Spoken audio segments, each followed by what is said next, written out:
ওনার যে টেনিওর ছিল সে টেনিওরে নৈহাটিতে যা যা হয়েছে, মানে কাউন্সিলরের গায়ে হাত দেয়া, এগুলো আমার ফ্যামিলির কোনো লোক এগুলো পারবে না। তো নৈহাটির মানুষ যদি ওই ধরনের কোনো বিধায়ককে চান, তাহলে সেটা নৈহাটির মানুষের উপরে আমি ছেড়ে দেবো।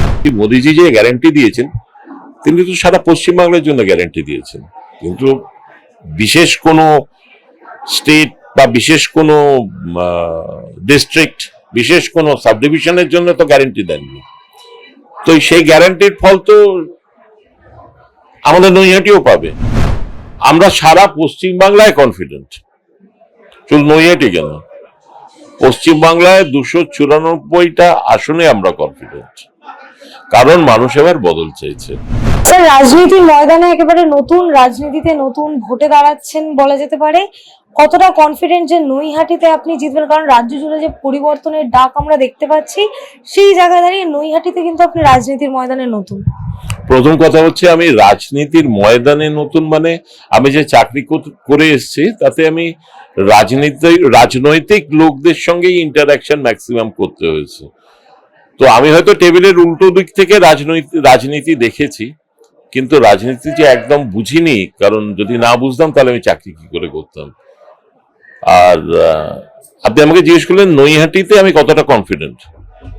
আমরা সারা পশ্চিমবাংলায় কনফিডেন্ট, শুধু নৈহাটি কেন, পশ্চিমবাংলায় 294টা আসনে আমরা কনফিডেন্ট, কারণ মানুষ এবার বদল চাইছে। আর হ্যাঁ, আর আবার পার্সোনাল কথা যদি বলেন, আমি নৈহাটির ভূমিপুত্র, এটা তো অস্বীকার করা যায় না। তো সেই হিসেবে তো নৈহাটির মানুষ আমাকে চাইবে, আমি এটাই আশা করব। আপনার বিরুদ্ধে যিনি একেবারে তৃণমূল থেকে দাঁড়িয়েছেন, তিনি এর আগেও এখান থেকে জিতেছেন, সেই জায়গায় তার বিরুদ্ধে কতটা লড়াই দিতে পারবেন? আমার বিরুদ্ধে যিনি তৃণমূলে জানিয়েছেন, তিনি বোধহয় 2024 সালে এমএলএ হয়েছেন। তার কাজকর্ম নৈহাটির মানুষ নিশ্চয়ই ভালো করে দেখেছেন। হ্যাঁ, ওনার মতন হয়তো আমি পারবো না, কারণ ওনার যে টেনিওর ছিল সে টেনিওরে নৈহাটিতে যা যা হয়েছে, মানে কাউন্সিলরের গায়ে হাত দেয়া, এগুলো আমার ফ্যামিলির কোনো লোক এগুলো পারবে না। তো নৈহাটির মানুষ যদি ওই ধরনের কোনো বিধায়ককে চান, তাহলে সেটা নৈহাটির মানুষের উপরে আমি ছেড়ে দেবো। আর নৈহাটির মানুষ যদি ট্রান্সপারেন্সি চান, যদি পরিষ্কার পরিচ্ছন্ন নৈহাটি চান, পরিষ্কার পরিচ্ছন্ন মানে আমি শুধু বলছি না যে ঝাঁট দিয়ে পরিষ্কার করা, পরিষ্কার মানুষরা যারা টেন্টেড নয়, তাদের যদি চান, তাহলে আমি 100% কনফিডেন্ট যে আমি এখানে জিতবো। আর একটা বড় কথা, নৈহাটি যে ঐতিহ্য, নৈহাটি শুধু বঙ্কিমচন্দ্র চট্টোপাধ্যায়ের জন্মভূমি নয়, এখানে হরপ্রসাদ শাস্ত্রীও ছিলেন, এখানে নবীনচন্দ্র সেন এসে আমাদের নৈহাটির বাড়িতে গল্প করতেন। তো নৈহাটি সেই ঐতিহ্য এখন কোথায়? আমি এমএলএ হলে নৈহাটিতে অন্তত গুলি চলবে না, গোলা বারুদ গুলি, যে সিন্ডিকেটের রাজনীতি যেটা নৈহাটিতে রয়েছে, সেটা বন্ধ হবে 100 বার।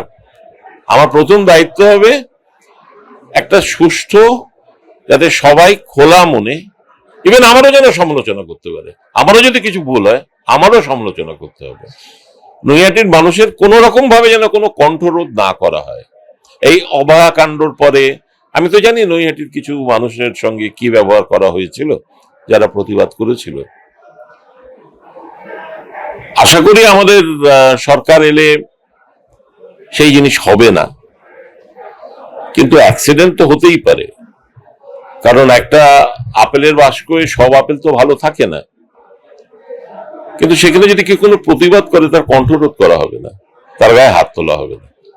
স্যার, একটু আগে আপনি যে বঙ্কিমচন্দ্র চট্টোপাধ্যায়ের কথা বললেন, আমরা কিছুদিন আগে একটি কন্ট্রোভার্সি দেখেছিলাম। কন্ট্রোভার্সি বলা চলে, একদিকে মোদিজি একেবারে সংসদে দাঁড়িয়ে বঙ্কিম দা বলেন, অন্যদিকে মুখ্যমন্ত্রী একেবারে বারংবার প্রেস কনফারেন্স করছেন এবং বলছেন যে বঙ্কিম দা এটা নাকি মোদিজির ভাষা, এটা মোদিজির শিক্ষা। সেই জায়গায় দাঁড়িয়ে আপনি উত্তরসূরি সেখানকার, কি বলবেন এই কন্ট্রোভার্সিটা কিভাবে দেখেছিলেন সেই সময়? দেখুন, যদি হিন্দি বলয়তে আপনি গিয়ে থাকেন বা কাজ করে থাকেন, হিন্দি বলয়ের মানুষরা যারা পশ্চিমবাংলার লোক বা যারা বাঙালি লোক, পরিষ্কার কথা, ওরা মনে করে তাদের দাদা বলে বোধহয় সম্মান করা হয়। যদিও বঙ্কিমচন্দ্র চট্টোপাধ্যায় একজন মনীষী, কিন্তু আমি একটা ছোট্ট এক্সাম্পল দিচ্ছি। ক্রিকেটার হিসেবে সৌরভ গাঙ্গুলিও কিন্তু ভারত শ্রেষ্ঠ, তাকেও তো দাদা বলা হয়েছে, ইন্টারন্যাশনালি দাদা বলা হয়। জেফ্রি বয়কট দাদা বলে, তাহলে ওকেও কি ছোট করা হয়? আপনি কোন জিনিস কোনটা কিভাবে পারসিভ করবেন। আর আমরা এতদিন মোদিজিকে যে দেখে এসছি, মোদিজির ভাষা আর কোমরে দড়ি বেঁধে আমি জেলে নিয়ে যাব, এটা তো মোদিজির মুখ থেকে কোনোদিন বেরোয়নি। মানুষ বিচার করবে আমি কে। তবে আমাকে যদি পার্সোনালি বলেন, আমি আমার জীবন শুরু, চাকরি জীবন শুরু দিল্লিতে, ইউপিতে, ওখানে আমি দেখেছি মানুষরা আমাকেও দাদা বলে ডাকতো, মানে সম্মান করার জন্য। যেমন এই দাদা শব্দটা আপনি যদি বোম্বেতে ইউজ করেন, মানে মহারাষ্ট্রে ইউজ করেন, সেখানে লোকেরা আবার উল্টো ভাবে নেবে। ওখানে দাদা মানে হচ্ছে যারা রংবাজি করে, দাদাগিরি করে। তো পশ্চিমবাংলায় তো আমরা একটু বয়োজ্যেষ্ঠ হলে, মানে একটু বড় লোক হলে, তাকেও তো দাদা বলি। হ্যাঁ, উনি মনীষী, ঋষি বঙ্কিমচন্দ্র চট্টোপাধ্যায় বললে বোধহয় আরো ভালো হতো। আর একটা কথা বলি, আমরা বাঙালিরা সবাই বঙ্কিম বাবু বলি। বঙ্কিম বাবুর একটা ছোট গল্প আছে, হনুমাধব সংবাদ বলে। সেখানে ঋষি বঙ্কিমচন্দ্র চট্টোপাধ্যায় এই বাবু কালচার নিয়ে যথেষ্ট সমালোচনা করেছিলেন। আমার মনে হয় বঙ্কিম বাবু যদি বেঁচে থাকতেন, যেটা আমি এখনই বললাম বাবু, উনি এই বাবু কথাটাও মেনে নিতেন না। আর আমরা বাঙালিরা বলি না যে বাবু কালচার, তা বাবু কালচারটা বোধহয় ভালো নয়। হ্যাঁ, বেটার ছিল যদি ঋষি বঙ্কিমচন্দ্র চট্টোপাধ্যায় বলতেন। তবে দাদা বলে যে উনি বঙ্কিমবাবুকে ছোট করেছেন, এটা কখনোই না। মুখ্যমন্ত্রীর কথায় কি আপনি সমর্থন করেছিলেন সেই সময়? মুখ্যমন্ত্রী তো অনেক কথা বলেন, 1,500 কেজির বাচ্চা হয় না, তো আমি কিভাবে কোনটা সমর্থন করবো বলুন তো? আমি তো আজ অব্দি 1,500 কেজির কোনো বাচ্চা জন্মাতে দেখিনি, মুখ্যমন্ত্রী দেখেছেন। তবে মুখ্যমন্ত্রীর কথাকে আমি যদি অতটাই প্রাধান্য দিতাম, তাহলে তো আমি 1,500 কেজির বাচ্চাও প্রাধান্য দিতাম। তারপর আমাদের উনি যে বলেছিলেন যে উনি সততার প্রতীক, আমরা দেখেছি চাকরি কিভাবে বিক্রি হয়েছে, ওনারই মন্ত্রিসভার মানুষ করেছেন। আমরা রেশন কেলেঙ্কারি দেখেছি। তো ওনার যদি সব কথা নিয়ে আমি মাথা ঘামাই, তাহলে তো আমি কিছুই করতে পারবো না। আমি আমার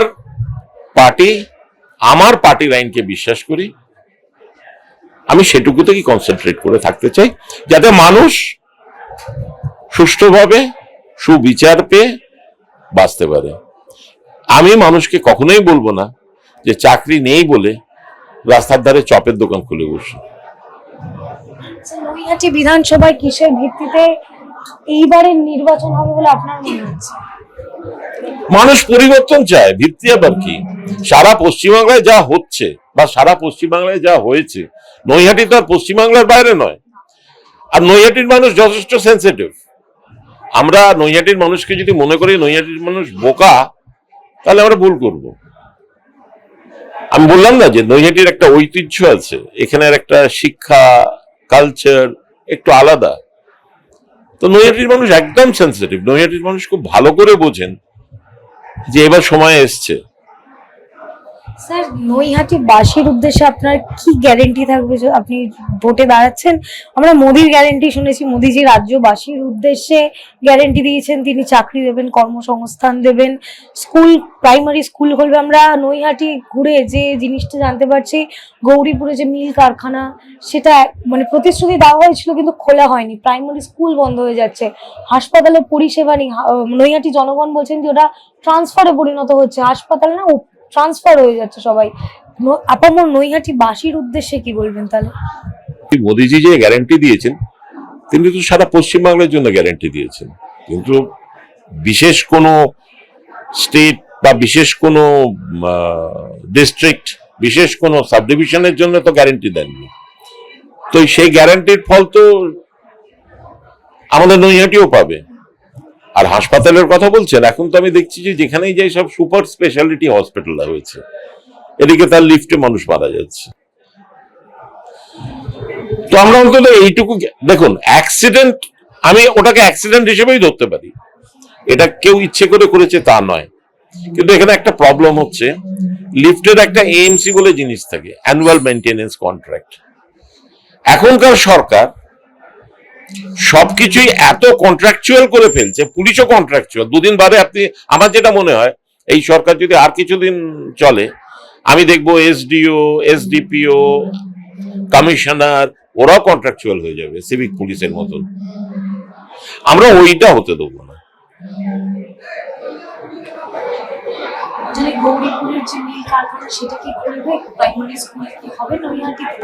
আমরা তো কর্মসংস্থানের ব্যবস্থাই করব। আজকে মিল মানে নৈহাটি তো বেসিক্যালি জুট মিল ভিত্তিক এরিয়া। আজকে জুটের চাহিদা কমেছে বলেই জুট কারখানাগুলো বন্ধ হয়ে যাচ্ছে। আর তার সঙ্গে আরো জুড়ে ছিল আমাদের আগের সরকারের জঙ্গি ইউনিয়ন। এখন যারা ইউনিয়ন করেন তারা আরো জঙ্গি হয়ে গেছেন। যেমন আমি আপনাকে একটা এক্সাম্পল দিতে পারি, তারাতলায় ডিআইসি বলে একটা কোম্পানি ছিল, যারা প্রিন্ট মিডিয়ার কালি ছাপতো, তারা এখন এখান থেকে নয়ডা চলে গেছে। কারণ তাদের কিছু অফিসারকে আমাদের প্রেজেন্ট সরকারের কর্মী ইউনিয়নের কিছু লোক বাইরে বেরোবার পরে গায়ে হাত তুলেছিল বলে। এটা তো বাংলার কালচার নয়।